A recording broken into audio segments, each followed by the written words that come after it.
there is a cost of $435 billion of lost productivity because of disengagement.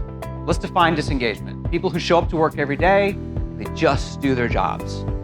They take a paycheck and they don't give you anything else. What you want are engaged employees, right?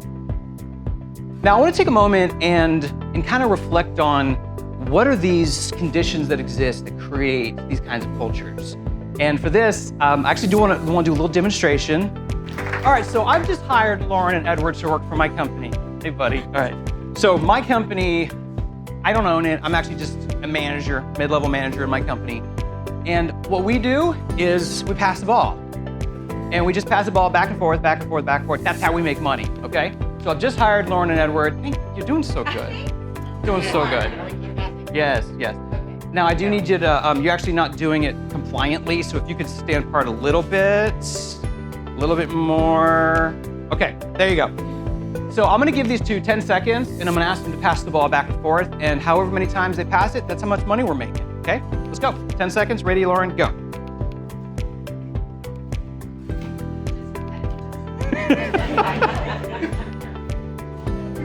Oh, wow, okay, and time. I should have known. All right, did you count?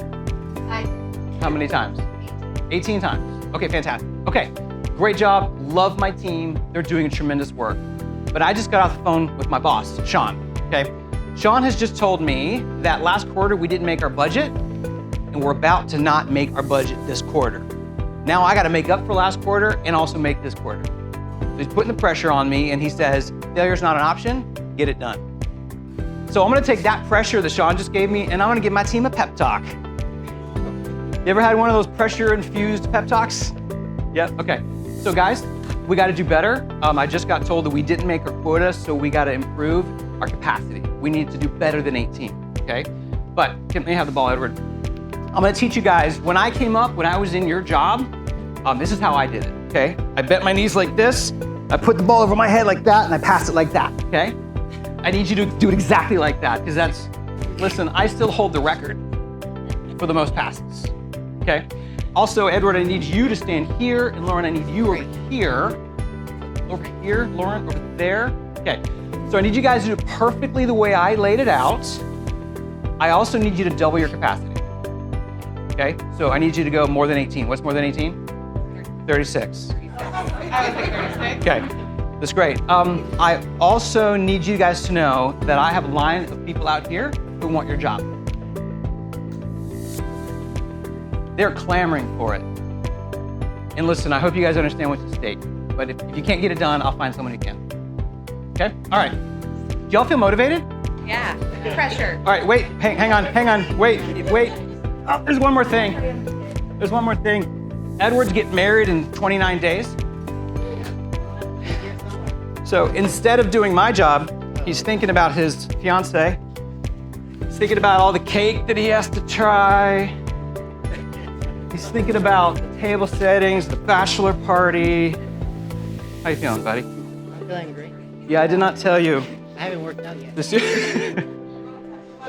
So instead of thinking about what I need him to do, his mind is somewhere else. Yeah, figure that out. All right.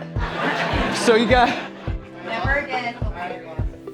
And you know what? You're still too close. The right way to do this is a couple more feet. All right. So I need you to double your capacity. 10 seconds, go.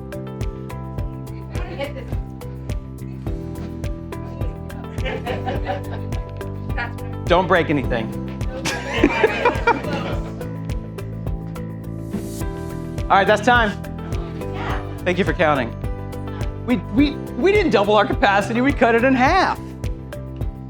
So what we demonstrated for you is what happens in every culture, in every break room, in every conference room, in every hallway, in every company across the globe. When the pressure is on, we make bad choices. And we fall back on what I call these survival strategies.